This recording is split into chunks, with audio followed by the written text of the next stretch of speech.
Hi, my name is Jeff Pagano, and welcome to the Harpin on Rugby preview show on our YouTube channel. Please be sure to hit that like and or subscribe button if you can. I hope you all had a great Christmas day, just like we did here at Harpin Manor, but I'm taking a break from the Stranger Things marathon to record a quick solo preview pod because there is an absolutely delicious doubleheader of Interpros coming on Saturday evening with plenty to harp on. But before we get to our feature match, there was a bit of news over the Christmas regarding Leinster's Kieran Frawley, with Bernard Jackman, among others, reporting that he's moving to Connacht next season. Now, as of the time of recording, it wasn't official, but even before this news came through, it was one of those worst kept secrets that happens quite a bit in Irish rugby anyway. I'm sure most people watching this would have heard the rumor somewhere at some stage of the past month or so. But my thoughts on it are, well, first of all, I mean, it's obviously a good move for both parties, especially with Stuart Lancaster there, someone Kieran Frawley's worked with.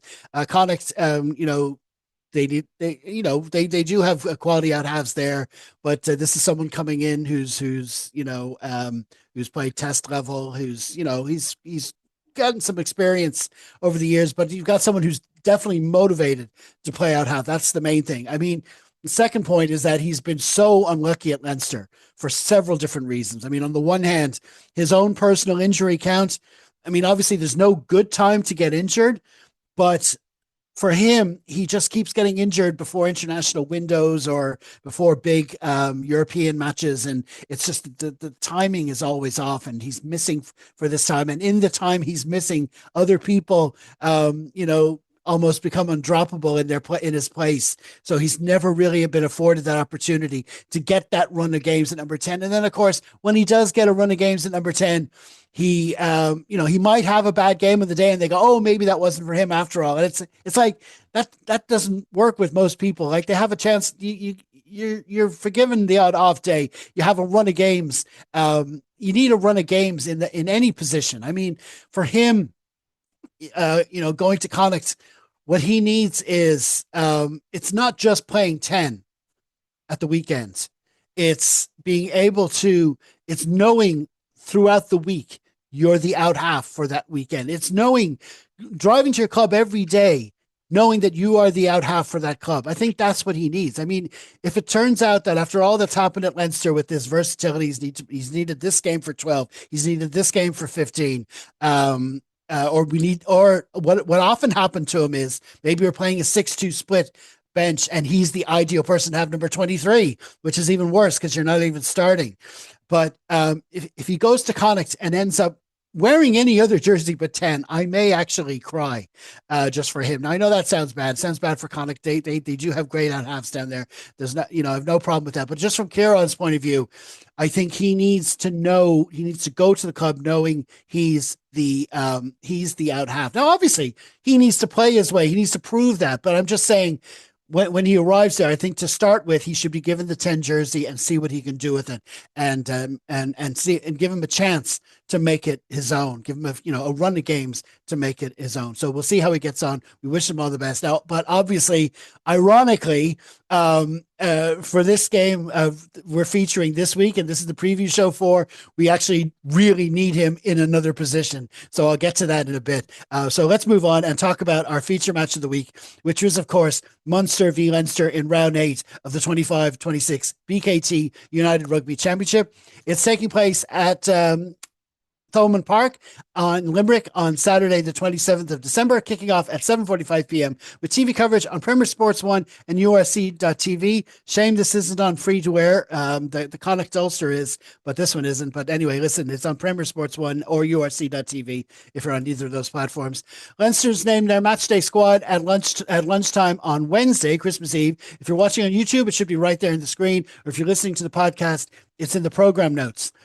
Now, it's an interesting team that Leinster have named. What I wanted on my 80 plus column during the week, I tried to predict the team or say what team I would ideally like. And I really wanted us to go full bore for this game. And in many ways we have. It's very close to the best team we could put out. We've just been talking about Kieran Frawley. Now, with Hugo Keenan, Jamie Osborne, and Jimmy O'Brien all injured, unfortunately, we need Frawley at 15, and that's a given. I mean, he's the name that has to be wearing that jersey in this particular match under these particular circumstances. Hopefully, when he gets to Connacht, maybe that won't happen with him. If there's injuries, there's other people who can fill in other positions.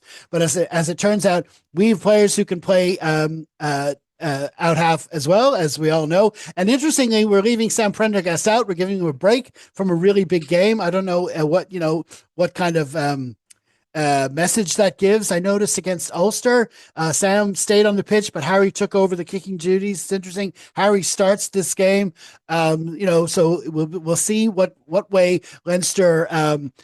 I don't know if we're going to adapt our style for this particular game. We've been trying with Sam. We've been trying this particular style of play, this coast to coast with long missed passes and stuff. I'm not saying Harry can't do that, but he's also good at bringing the ball to the line.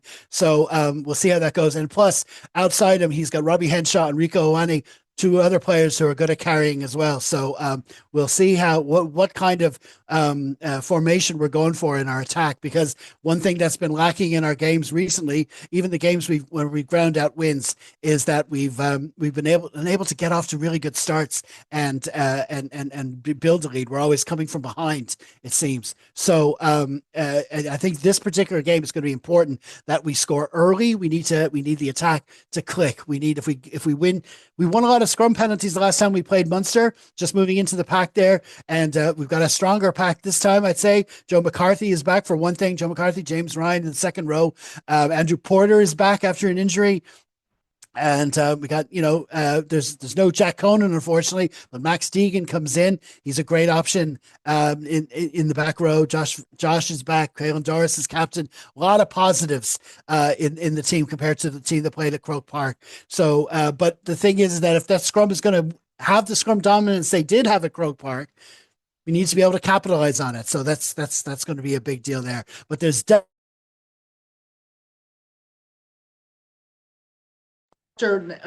last week we had a to win the game, as it turned out. But you could argue that this bench isn't quite as strong, but still there's some good options there. Paddy McCarthy, Tyke Furlong, and Diarmuid Mangan has been having a good season. Scott Penny had a great game against Ulster. Vincent Gunn has been doing well as a scrum half off the bench as well. Charlie Tector didn't have his best game at Eviva. This would be a chance for him to maybe come on and make a mark himself. It's interesting. He's 22. I wonder, do they have him? If they have him as the backup out half, they're going to have him playing out half again. It's an interesting one with him. Andrew Osborne is back. He was gone for a layoff as well. So there's a lot of options throughout that team. A lot of interesting choices, but I do think that it is a very strong lineup. That's going to make a real go for it. It's just a question of how they play on the day. Now, looking at the Munster lineup, well, they have definitely gone full bore for this one. I think this is a real Champions Cup kind of lineup for them. They got Jack Crowley, Craig Casey everywhere, all around the pitch. Tyke Burns, captain, Tom Ahern, people knocking on the door of the test team as well. Edwin Adogbo, he's another one who could be breaking through into the Irish team pretty soon. A lot of interesting. Michael Alatoa is starting. That'll be an interesting one, going up against his former province alongside Lee Barron. In fact, it's an all Leinster front row that Munster have. Milne, Barron, Alatoa. It's very ironic that's a front row we practically we gave them indirectly in Alatoa's case, but anyway, but it's a strong team throughout, even on the bench. A lot of names there that can do some damage. John Klein is there. If you need Wycherley, Paddy Patterson, sort of a nippy scrum half. Hodnett, lots of interesting options there. So we'll see how they get on, but it's definitely a strong lineup, and Leinster are going to have to be at their best. Now, the officials for the day. Peter Martin, it's an all-Irish lineup of the officials. Peter Martin, it's only his 10th URC game as the referee holding the whistle, but he's big responsibility for him. So he's holding the whistle on the day. So congratulations to him. It's a big appointment for him. The weather in Limerick on Saturday is supposed to be increasing cloudiness, 2 degrees, so kind of cold, not too windy, no rain, decent enough conditions, just going to be cold. So if you're going to Thomond, be sure to wrap up. When you get to the other matches this weekend, it's not a full list of games because in South Africa, they tend to take December and January off. in South Africa. That's kind of their break month. So the two South African derbies have been pushed. I think one of them is in February and one is in March from this round. So, but there's derbies elsewhere. There's two Welsh derbies. There's Italian. There's the Scottish derby. But of course, the big interest is in the interpro Connacht against Ulster out west, and they both picked two very interesting lineups. They're off a couple of they're both off defeats in their last game. Connacht got a really disappointing loss against the Dragons, and Ulster will be disappointed the way things ended up, considering they held the lead for so long against Leinster. So both of them will be fighting to get back, and I think they're two strong teams. I think Ulster in particular, they got Cormac Izuchukwu. I think the Aviva was they say a week too soon for him. I think it's great to see him back from injury. It's great to see him back with the Six Nations around the corner. I think he's a real prospect. Otherwise, it's a very similar lineup, although James Hume comes back into the center instead of Postlethwaite. So there's an interesting lineup there. I fancy Ulster for that game, but it should be a cracking interpro as well. It's a great doubleheader. That in the early evening, and then Munster Leinster at 7:45. It's a great pair of matches, but a very interesting round all round in the URC. But of course, the Stormers, like I say, they don't play until March, so it's kind of maybe a chance for teams to make up some ground with them on the table. We'll see how that goes. Okay, so listen, that just leaves us with my prediction. I have to go for Leinster.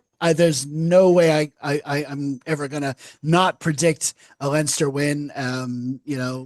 Just it's not out of arrogance. It's just because they're my team. I think I want to see them win. I think that we can win, but like I say, I think it's imperative that we get off to a good start. It's imperative that we take. If we get into their 22, we've got to make it count. We've got to come away with points. Especially if we've got advantage in the scrums. Discipline is another key as well. We've fallen apart for different reasons. Against Ulster, we had two occasions where the ref had to bring us another 10 for talking back, and you get a reputation for that, and it'll happen more often. So we just got to be careful. Be clean around the breakdown. No dodgy clear outs, nothing like that, and be careful with discipline with the ref. I think we can do it. We can stay in it enough or build an early lead that we can see at home in the second half. So I'm going for a Leinster win by definitely less than a try. I think my official Super Brew prediction is 4 points for Leinster. So that's that. Okay, listen, I'm going to leave it there. Thanks to you all for checking out our latest preview show. Be sure to enjoy the match wherever you are, and also be sure to leave your thoughts on our Facebook page after the full-time whistle, and look out for our Rap Pod recording on Sunday evening. Hopefully you'll help us out by liking, sharing, and subscribing. So in the meantime, stay safe, everyone. Slán.